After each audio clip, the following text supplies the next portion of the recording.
Salut les triathlètes! Vous envisagez d'acheter un capteur de puissance et vous voulez avoir un retour sur les pédales Garmin Vector 3? Eh bien ça tombe bien car je viens de les recevoir en test de la part de Garmin que je remercie. Alors je les ouvre, je les installe et je fais mes premiers tours de roue avec les Vector 3 avec vous. C'est parti!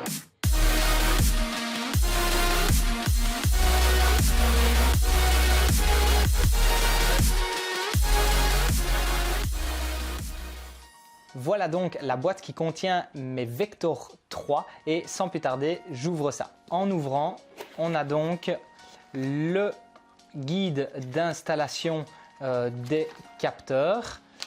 On a aussi la partie légale et le manuel des Vector 3 et des Vector 3S si jamais vous avez opté pour une seule pédale au lieu de deux. On a ensuite les fameuses pédales qui sont bien emballées. Donc je vais ouvrir ça. Hop.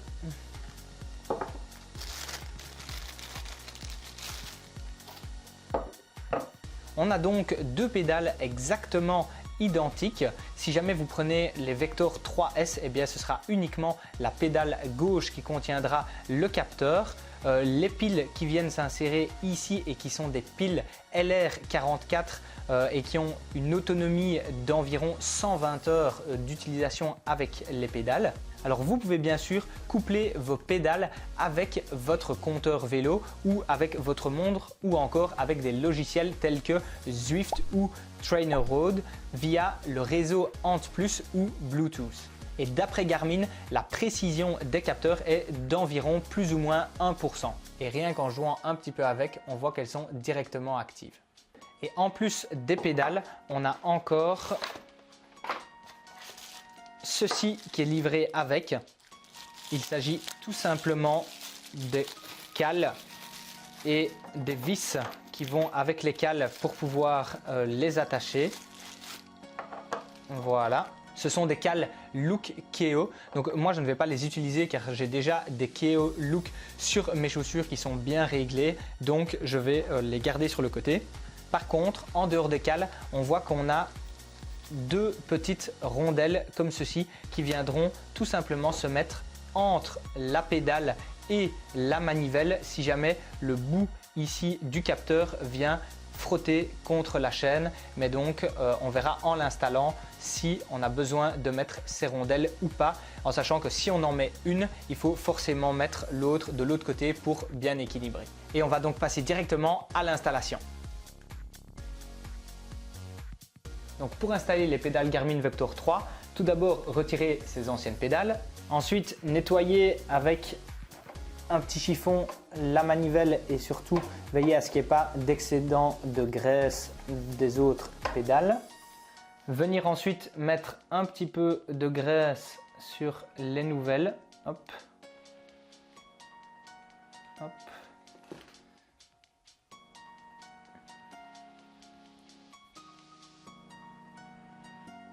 Voilà. Et puis ensuite visser sa pédale comme n'importe quelle autre pédale de vélo.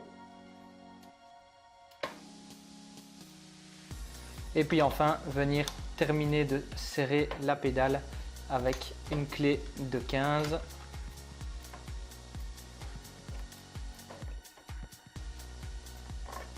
Voilà. Ensuite, une fois que c'est fait, il faut venir mettre la chaîne sur le grand plateau et puis sur le plus petit pignon et venir regarder si la pédale et le bout de la pédale n'est pas trop proche ici de la chaîne. Donc Garmin recommande d'avoir 2 mm.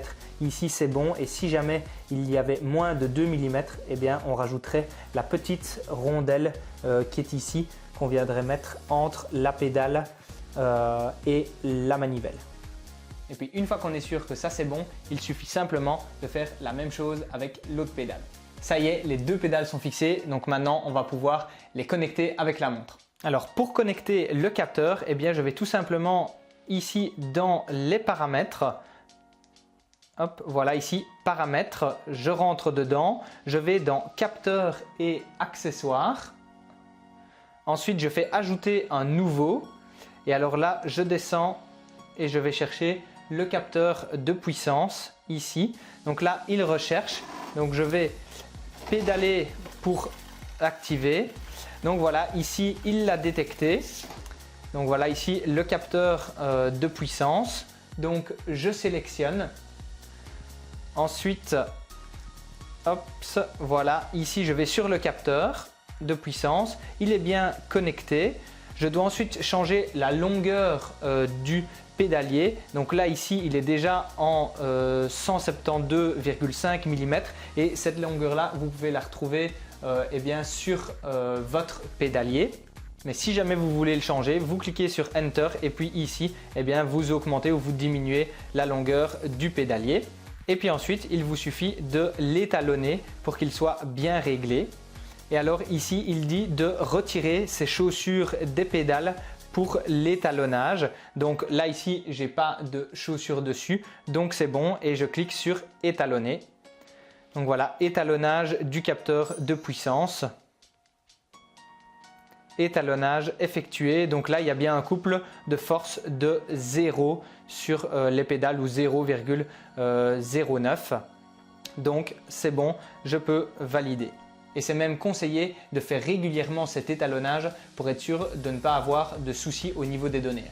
Donc maintenant, ce que j'ai fait, c'est que j'ai mis des chaussures dessus et il n'y a plus qu'à pédaler pour voir si la puissance va s'afficher ici sur la montre.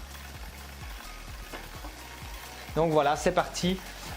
Il commence déjà à calculer les watts. Donc il n'y a plus qu'à aller rouler et c'est bon. Ok, donc là je suis parti donc, pour mes premiers tours de pédale avec le capteur de puissance. Donc c'est bon, ça fonctionne bien. Je vois que ça s'affiche sur ma montre. Donc déjà une bonne nouvelle.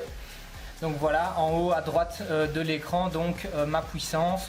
J'ai ma cadence en bas à droite, la fréquence cardiaque en bas à gauche et donc mon chrono. Donc là ici je pédale calmement, en zone 1 pour m'échauffer à 90 tours par minute et donc là on voit plus ou moins 120 watts.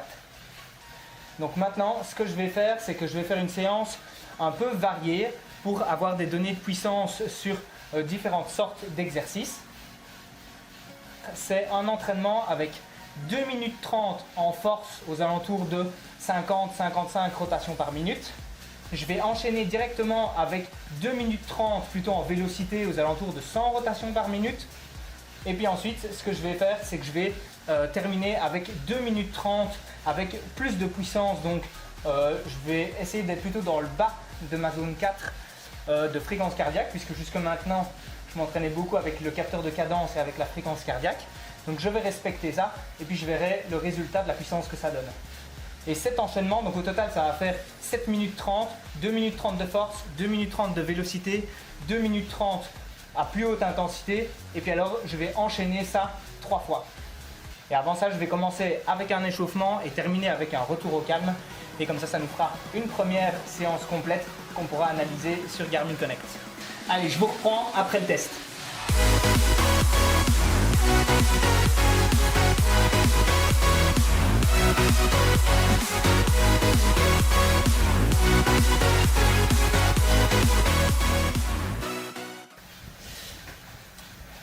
Et ben voilà, ça y est les triathlètes, je termine mon premier entraînement avec le capteur de puissance, donc avec les Vector 3 de chez Garmin.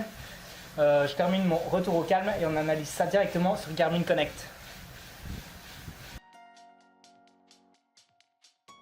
J'ai donc terminé mon entraînement et je viens d'uploader la sortie sur mon compte Garmin Connect. Donc on va regarder ensemble directement à quoi ça ressemble. Donc voilà, j'ai fait une sortie d'1 heure. J'ai forcément pas la distance et ma vitesse moyenne parce que je n'ai pas de capteur de vitesse sur mon home trainer. Mais ici, j'ai la puissance moyenne. Donc ici, j'ai toujours ma fréquence cardiaque comme on a l'habitude de le voir. Ma cadence puisque j'utilise un capteur de cadence. Ensuite, on a, grâce au capteur de puissance, on sait voir le temps qu'on a passé en position assise et en danseuse, même si ici j'ai passé 100% de mon entraînement forcément sur le home trainer en position assise. Et puis ici, on a donc la courbe de puissance qu'on va regarder juste un petit peu après. mais dans les autres données qu'on a, on a par exemple l'équilibre gauche-droite si vous avez les capteurs Vector 3, donc un capteur de chaque côté. Ensuite, on a pas mal de données pour ceux qui aiment bien de geeker un petit peu les chiffres. Bon, c'est pas trop mon truc. Vous avez la répartition de la puissance sur la surface de la pédale gauche et droite. Ensuite, dans les données qu'on a et qu'on retrouve plus bas, eh bien, on a par exemple ici, donc on retrouve la puissance moyenne, on a la puissance normalisée quelque part, voilà, elle est ici qui elle est quand même plus représentative puisqu'elle prend en compte les variations d'effort au cours de l'entraînement. On a ensuite l'efficacité du pédalage, de nouveau l'équilibre où on voit ici que apparemment j'appuie un peu plus sur la jambe gauche que sur la jambe droite, la fluidité du coup de pédale. On a aussi le facteur d'intensité mais qui ça je pense sera plus intéressant lorsque j'aurai établi mon test pour pouvoir évaluer et caler mes zones de puissance, puisque ici on a les zones de fréquence cardiaque. Donc j'avais dit durant l'entraînement j'allais varier un petit peu le travail que j'allais faire, mais ici on voit que les zones de puissance ne sont pas encore calibrées, puisque sinon j'avais fourni du travail plutôt ici en zone 3, zone 4 à certains moments de ma sortie. Et puis sinon dans les dynamiques de cyclisme, là vous avez encore d'autres choses intéressantes comme de nouveau l'équilibre avec en plus de ça le moment de la rotation auquel vous mettez le plus de puissance sur chaque pédale. Vous avez donc la position et toujours la répartition de la puissance sur la pédale pour la pédale gauche et droite. Et puis sinon on va revenir un petit peu sur la puissance puisque c'était quand même ça qui nous intéressait. Donc voilà, je vais afficher donc le graphe de ma puissance. Alors je vais mettre en même temps la cadence puisque j'avais fait des exercices différents de force et de vélocité.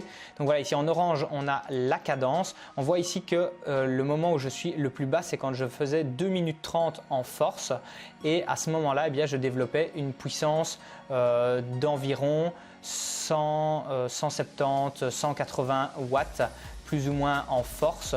Donc voilà, je restais en zone 2, donc c'était pas trop intense, c'était plutôt de l'endurance. Ensuite en vélocité aux alentours de 100 rotations par minute, eh bien j'étais aux alentours de 165, 155 watts à ce moment-là. Et puis alors après je suis monté un petit peu en intensité où là on voit que j'étais plutôt aux alentours de 90 rotations par minute et aux alentours de 220 watts à peu près. Donc je devais être en haute zone 3, basse zone 4, donc au début de ma zone de seuil. Et donc j'ai effectué cet exercice-là 3 fois.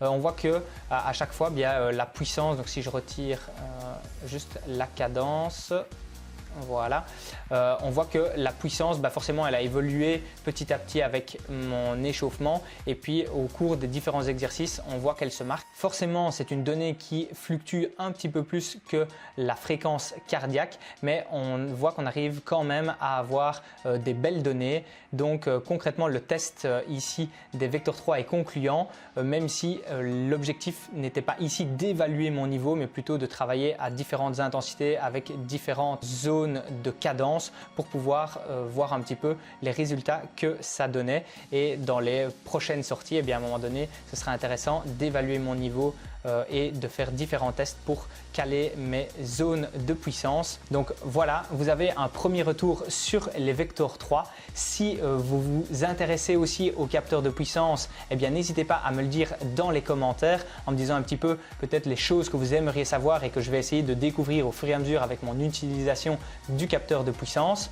Ensuite, eh bien n'oubliez pas de vous abonner à la chaîne pour suivre toute l'évolution de ce que je vais faire avec le capteur, mais aussi dans le reste de ma progression en triathlon et notamment pour l'Ironman de Nice où je compte bien profiter de ce capteur pour améliorer ma progression. Moi, je vous dis à très bientôt. En attendant, n'oubliez pas, on progresse ensemble et célébrons la magie du triathlon. Ciao, ciao!